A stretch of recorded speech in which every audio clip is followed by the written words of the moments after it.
ঘটছিল, সেই ঘটনায় বিস্তারিত ঘটনায় যাব না। উনি ঘটনার পরে এই আমর ইবনে আসকে বলছিলেন যে তোমরা যারা শাসক হয়েছে এখন, আগে তো ওই মক্কায় কি চলাইতা, মেষ চলাইতা, উট চলাইতা, এখন শাসক হয়েছে। এই রেফারেন্সটা এত বিখ্যাত একটা রেফারেন্স হয়েছে যে ওই ত্রয়োদশ শতাব্দীতে ম্যাগনা কার্টা একটা নাম শুনছেন, মানবাধিকারের মহাসনদ দেখছিল তৃতীয় জন, ইংল্যান্ডের রাজা, একে বলা হয় মানবাধিকারের মহাসনদ ম্যাগনা কার্টা। ওই ম্যাগনা কার্টার আগেই মহাসনদে কি সনদের মধ্যে কি লিখবেন, এখন জুলাই সনদ হচ্ছে না বাংলাদেশে, ওই সনদের আগেই মানবাধিকারের সমস্ত বিষয়গুলোকে সুরক্ষিত দেওয়া হয়েছে ইসলামের মধ্যে। কি বলছে দেখেন, বলে মাতা তাআব্বাদতুমুন নাস ওয়াকাদ ওয়ালাদাতকুম উম্মাহাতুকুম আহরারা, তোমরা মানুষকে দাসত্বের শৃঙ্খল বানায় রাখছো, মানুষকে গোলাম বানায় রাখছো কবে থেকে, অথচ তার মা তাকে স্বাধীন হিসাবে প্রসব করেছে। মানুষ যখন জন্ম হয় তখন স্বাধীন হয়ে জন্ম নেয়, অথচ শাসকরা নানান ধরনের বিধান আইন প্রণয়ন করে মানুষকে গোলামের জিঞ্জিরে আবদ্ধ করে। ঠিক আছে, আল্লাহর নবীর আরেক সাহাবী রিবঈ ইবনে আমর পারস্যের রাজদরবারে বলছিলেন, পারস্যের বাদশা বলছিল তোমরা কি চাও এখানে, উনি বলছিলেন এই প্রথম কথাটা বলছিলেন মিন ইবাদাতিল ইবাদ ইলা ইবাদাতিল্লাহ, আমরা মানুষের দাসত্বের শৃঙ্খল থেকে মানুষকে বের করে আল্লাহ পাকের দাসত্বের দিকে ফিরিয়ে আনতে। সুবহানাল্লাহ, তোমরা যে মানুষকে দাস বানায় রাখছো, আজকে এই নির্দেশ, কালকে এই হুকুম, কালকে এই জুলুম, এই যে মানুষকে শেকল করে রাখছো, এর থেকে মুক্ত করে আমরা মানুষকে বের করে আল্লাহ পাকের দাসত্বের দিকে ফিরিয়ে দিয়েছি।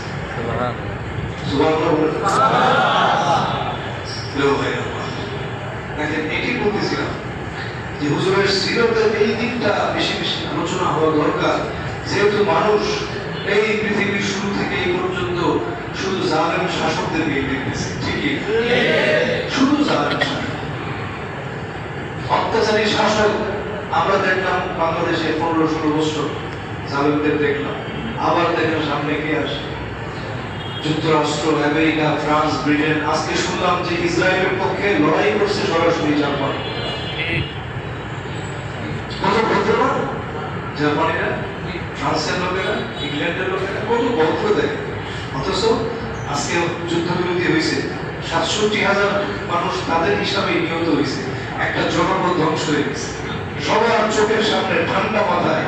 আমেরিকা, ফ্রান্স, ব্রিটেন এবং জার্মান, এই 4 দেশ মিলে একটা জনপদকে ধ্বংস করেছে। এই জালেম আর জুলুম দেখতে দেখতে মানুষ ক্লান্ত হয়ে গেছে।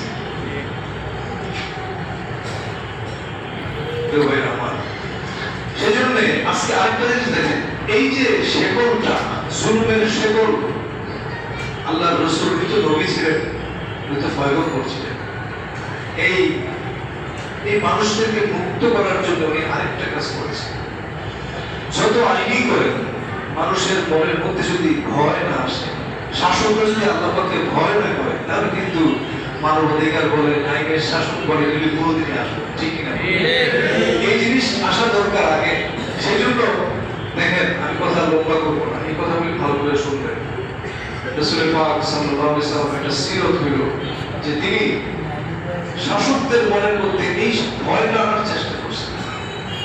যদি শাসকরা এই ভয়টা থাকে তাদের মধ্যে, তাহলে এত জুলুম করবে না, এত অত্যাচার করবে। একটা হাদিস আপনাদের বলি, হযরত মুআয ইবনে জাবালকে ইয়েমেনে যখন পাঠাচ্ছিলেন শাসক করে নবম হিজরিতে, সব নির্দেশনা শেষ, সব আলোচনা শেষ হয়ে গেছে, হযরত মুআয চলেও গেছে, আবার তাকে ডেকে পাঠিয়েছে। দেখেন, আবার ডেকে আনছে, বলে দেখো, কথা শুনবে না চেষ্টা। একজন গভর্নর হিসেবে যত নির্দেশনা ছিল হাদিসের মধ্যে, বিভিন্ন হাদিসের মধ্যে পাওয়া যাইতেছে, সব বলা শেষ, উনি চলেও গেছেন, কিন্তু আবার তাকে ডেকে আনছে। আরে তুমি কি জানো, তুমি তোমাকে কেন আবার ডেকে পাঠানো? লা তুসিবান্না শাইআ বিগাইরি ইজনি, আমার অনুমতি ছাড়া রাষ্ট্রের কোনো সম্পত্তি ভোগ করবা না। তারপর কি বলে ফাইন্নাহু গুলুম, এইভাবে আমার অনুমতি ছাড়া ভোগ করা এটা কিন্তু আত্মসাৎ হবে। আমার ইয়াকুলুন, যেরকম আত্মসাৎ করবে, বিমা ইয়াতি, মানে ইয়াতি বিমা আল্লাহ, সে জিনিসটা যে জিনিস আত্মসাৎ করছে ওইটা নিয়ে কিয়ামতের হাসরের মাঠে সে উপস্থিত হবে। তাহলে ভয় দেখিস, ভয় দেখিস, তুমি কিন্তু এই কাজটা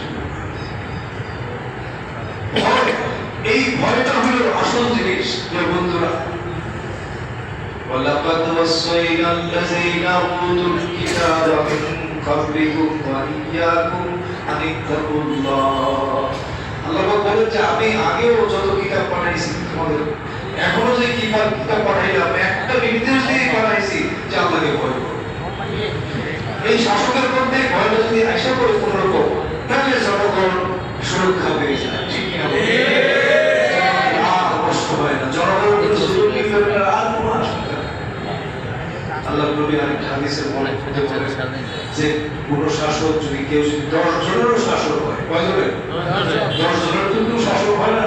এটা বুঝাইছেন যে ছোট্ট শাসক এলাকার যদি শাসক কেউ হয়, তাহলে ইল্লা ইউতা বি মাগলুনা, হুজুর বলেন গলার মধ্যে এরকম গলা বন্ধন, গলার মধ্যে রশি লাগানো অবস্থায় তাকে হাই করার কোনো আসে হাত্তা ইয়াফুকা আনহুল আদলু, তার ন্যায় পরায়ণতাই শুধু তাকে সেদিন রক্ষা করবে। সুবহানাল্লাহ। শাসককে ভয় লাগছে। তুমি যে শাসক হওয়ার জন্য এত পাগল হয়ে গেছো, এখন তো এমপি দেখেন, কালকে যাইতেছিলাম বন্দর না, কালকে দেখি যে প্রত্যেকটা নৌকার মধ্যে লাগাইছে এই যে প্রচারণা। এখনো কিন্তু দল মনোনয়ন দেয় দেয় নাই, কিন্তু উনি দাঁড়াই গেছে। মানে এত আকাঙ্ক্ষী নেতা হওয়ার জন্য প্রত্যেকটা নৌকার উপরে এরকম কি বলে ফেস্টুন না ব্যানার, হয়তো 200-250 টাকা লাগছে। মাঝি হয়তো মনে মনে কয় আল্লাহ এই ব্যানারের টাকাটা আমারে দিলে আজকে একটু ডাইরেক্ট দিয়ে 5,000 টাকা, ঠিক কিনা? এই খবর নাই, কিন্তু এই খবর নাই 1000 কোটি টাকা লয়ে নামছে, 100 কোটি টাকা লয়ে একজন নামছে যে নির্বাচনী, এখনো কিন্তু পার্টি কারি করে নমিনেশন দেয় নাই। এত আগ্রহী এমপি বলছে, তো তুমি এত আগ্রহী, তুমি যে কি হইবা, পরে যে কি করবা, তো মানুষ বুঝতেই পারে। আল্লাহ নবীর দরবারে এরকম 2 জন লোক এসে বলছে, ইয়া রাসূলুল্লাহ, আপনি বিভিন্ন জায়গায় মানুষকে প্রশাসক নিযুক্ত করতেছেন, আমাদেরকে একটু প্রশাসক নিযুক্ত করুন। সবার মধ্যে তো একটু আছে, ওই সাহাবী বুঝতে পারেন না ওনারা। হুজুর বললেন যে না, লা নুওয়াল্লি আলা হাযাল আমাল আহাদান সাআলা, যে এই শাসন ক্ষমতা চায় আমি তাকে দেই। কেন চাবে? যে চাইলে নেব, সে জনগণের খেদমত করব। ওয়ালা আহাদান হারাসা আলাই, এবং ওই লোককে আমি শাসন ক্ষমতায় নিযুক্ত করি না যার মধ্যে লালসা আছে। কি আছে? লালসা যে থাকে, সে আত্মসাৎ করবে, জনগণের সম্পদ লুণ্ঠন করবে, ঠিক কিনা? এই জন্য ইসলামী শাসনতন্ত্রে আল্লাহর নবীর সিরতের মধ্যে যারা পদ প্রার্থনা করবে বা লোক থাকবে, তাদের ইসলামী সরকারে কোনো পদ দেওয়া হবে না। সুতরাং না, যাতে মানুষের উপরে জুলুম অত্যাচার বন্ধ করবে, সেই লোক পদ চাইবে না, তাকে দেওয়া হবে। ওই যে বলছে মানুষের উপরে জুলুমের শেকল খুলি কি করছে আস্তে আস্তে করে। তো যে বলতেছিলাম ভাই, ভয় আসল জিনিস। জনগণ আল্লাহকে ভয় করবে, শাসক আল্লাহকে ভয় করবে, তাহলে দুনিয়াতে শান্তি প্রতিষ্ঠিত হবে। আল্লাহ নবী বলেছেন, মান বুল্লিয়া মিন আমরিন নাসি শাইআ, যে ব্যক্তি কোনো মানুষের রাষ্ট্রীয় কোনো দায়িত্ব গ্রহণ করবে, সুম্মা আতলাকা বাবাহু, তারপর তার দরজাকে বন্ধ করে দিবে। দেখছেন কি বলে দেখেন, কি বলে দেখেন আল্লাহ রাসূল সাল্লাল্লাহু আলাইহি ওয়াসাল্লাম, দরজা বন্ধ করে দিয়েছে। আউল মাজলুম আও জিল হাজাতি, মুসলমান আসছে কার কাছে, অথবা কোন মুসলমান না হোক অন্য ধর্মের কোন মুসলিম মানুষ তার কাছে আসছে, অথবা কোন দুস্থ মানুষ তার কাছে আসছে, দরজা বন্ধ করে দিয়েছে। আল্লাহ রাসূল বলেন হাসরের মাঠে আল্লাহ পাকের রহমতের সমস্ত দরজাগুলো তাতে বন্ধ করে দেওয়া ভয় দেখাইছে। কি দেখাইছে? শাসকদের ঘরের মধ্যে ভয় আসবে, জনগণের আর তো দুঃখ কষ্ট থাকে। ঠিক। আরেক হাদিসের মধ্যে আছে যে যেরকম শাসন নিযুক্ত করা হয়েছে তারপরে আত্মসাৎ করছে মানুষের সম্পদ। হুজুর বলেন হারামাল্লাহু আলাইহিল জান্নাহ, আল্লাহ পাক জান্নাত তার জন্য হারাম করে দিয়েছে। নাউযুবিল্লাহ। আরেক হাদিসের মধ্যে আছে যেরকম শাসক হয়েছে তারপরে কি করছে, মানুষের নিরাপত্তা দেয় নাই, মানুষের কল্যাণ করে নাই। আল্লাহ রাসূল বলেন ইল্লা লাম ইয়াজিদ রাইহাতাল জান্নাহ, সে জান্নাতে যাওয়া তো দূরের কথা, জান্নাতের ঘ্রাণটাও সে পাবে না। এগুলো কেন বলছি বলেন তো? এই ভয়টা যদি কোনো রকম আইসা পড়ে তাহলে আর মানুষ মুক্তি পেয়ে যাবে এই জুলুমের হাত থেকে, জালেমের হাত থেকে। এই জন্য হযরত ওমর ফারুক বলতেন তার সেই ঐতিহাসিক কথা, যেটা ইতিহাসের সব গ্রন্থের মধ্যে লিপিবদ্ধ আছে, লাউ মাতা জামালুন দিরান ফুরাতে ফি শাক্তিল ফুরাত, ফুরাত হলো ইরাকের মধ্যে, ফুরাত কোন জায়গায়? ইরাকে। আর মদিনা থেকে ফুরাত কত দূর? সেই ফুরাতের মধ্যে পারে কোন উট যদি পথ হারায় মারা যায়, লা খাশিতু, আমার ভয় হয়, আল্লাহ পাকের মতো জবাব দিতে করতে পারবো না। লা খাশিতু আইয়াসালানি আল্লাহু আনহু, আমাকে আল্লাহ ধরবেন, জিজ্ঞাসা করবেন উটটা কি কেন মারা গেল, তুমি তো শাসক ছিল। এই ভয়টা সমস্ত দুনিয়ার মানুষের মুক্তির মহাসনদ হচ্ছে এই ভয়। এজন্য ভাই আমরা যারা আছি, আমরা রাষ্ট্র ক্ষমতা এমপি হওয়া বড় জিনিস নাই, খরচ নাই, কিন্তু আসল হলো এই জিনিস দিনের মধ্যে আইসা করে তাহলে আপনি জান্নাত পর্যন্ত আপনার কোনো আর কষ্ট থাকবে।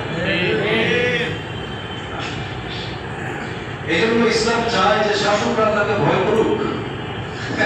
এক শাসক ছিল আব্বাসী আমলে, উমাইয়া আমলে, সে বলতো যে কেউ যদি আমাকে বলে আল্লাহকে ভয় করো, আমি তার গর্দানটা উড়াই দেব।